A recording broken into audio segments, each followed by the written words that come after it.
So what we're going to ask ChatGPT to do today is to make me a gym-based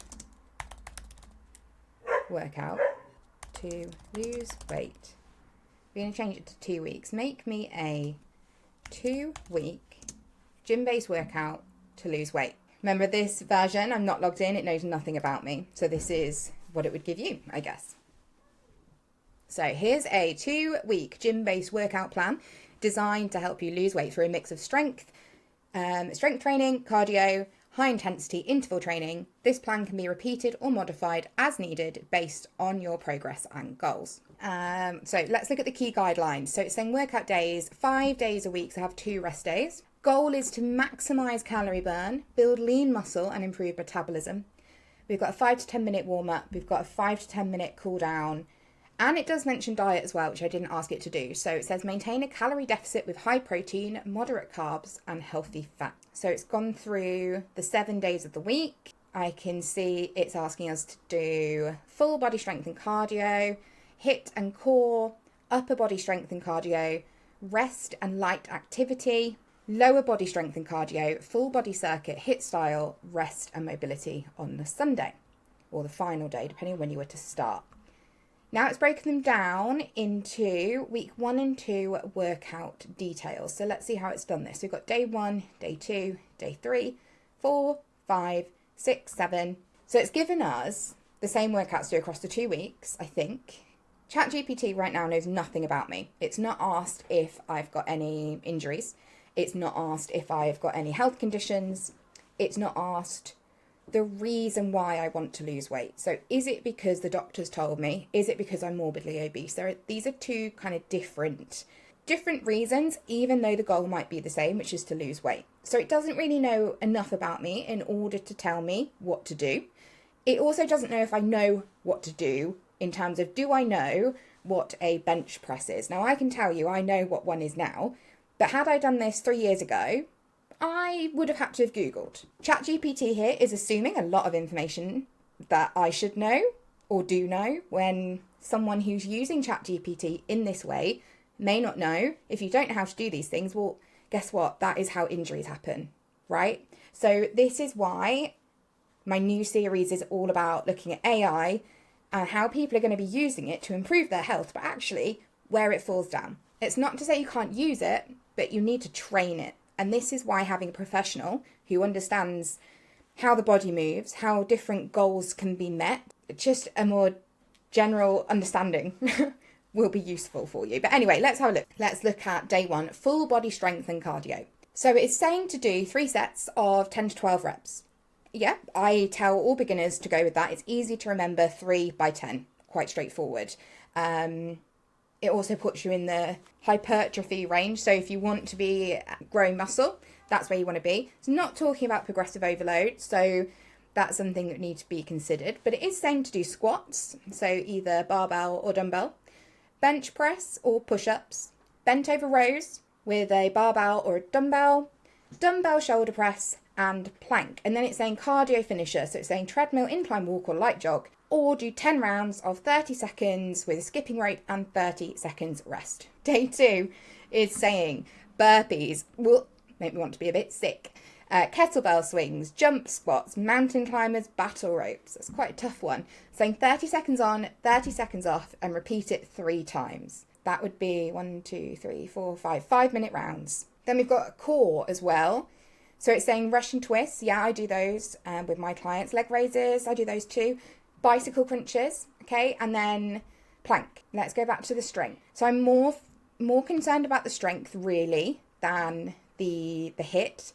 This HIIT here is, I'll be honest, it's cardio. It's a lot of cardio. Yes, you use weights for your kettlebell swings and your Russian twists, but it's not about building strength. I think it's mostly about getting sweaty. I mean, it's HIIT, right? That's what it's about. So in terms of injury, I'm more concerned about where it's saying to do the strength-based training.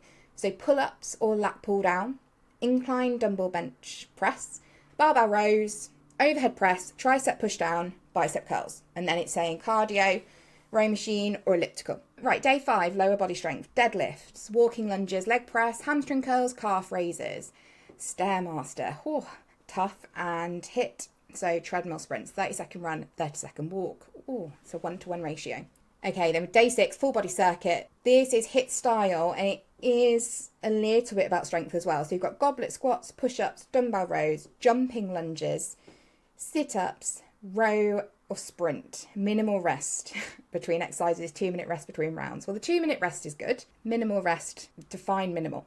So if we ignore the fact, first of all, that a lot of beginners don't know how to do these movements and they don't know how to select what weight that they need, there are issues here. We assume that there's no injury, there's no reason why someone can't do these things. So these big compound movements, they're quite a lot for a beginner to do.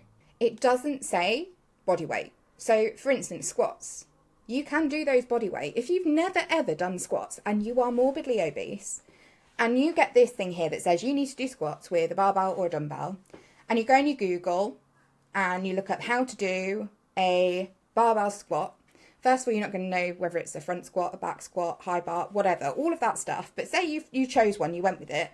You've never actually done a squat. Now, those bars, a lot of them are 20 kgs on their own. This is where injury can happen, in my mind. I always say to people, if you've never done something for the first time, do body weight first. Get the movement down. Then you look to increase the weight or add weight. It's assuming a lot. It's assuming a lot of prior knowledge here. So if I was to amend this for a beginner, I'd change squats to body weight. Bench, press or push-ups, well, I would use probably push-up from the wall or a step. Give options, but start basic. Push-ups can be really hard if you've got no upper body strength. I struggle to do a push-up because I'm heavy. I've had, my wrist is plated, so ChatGPT here doesn't know that I struggle to weight bear through a wrist of mine. But these things are important to know. So if I just went in and did that and tried to do a push-up on the floor, I might be able to do it. It would be a mess. My form would be awful. My wrist would really hurt and I'd be in a pickle. Bent over rows. Again, this is one of these things that can cause an injury if you don't know how to do it. When you're holding weights, if you let that weight go forward and it puts pressure all through your lower back, I wouldn't recommend doing that unless you had somebody to help you. Dumbbell shoulder press, or is it seated? Is it standing? I would recommend doing it seated to start because, again, it's less to be thinking about in terms of your balance. And plank. Well, I would definitely say if you've never done a plank before, probably start on your knees and on your forearms. If that's easy, because you're doing 3 sets, then I would go on toes. And if that's easy, then I'd go on to a high plank, so on hands. ChatGPT can give you a list of things to do. Of course it can. But it lacks that nuance and that important information that tailors a workout to you or to a person. And this is why personal trainers are still going to be vitally important when it comes to getting started on your health and fitness journey, because we would look at you as an individual, your goals, what you need, and tailor a plan to suit you. And then we can also adjust that plan as we go.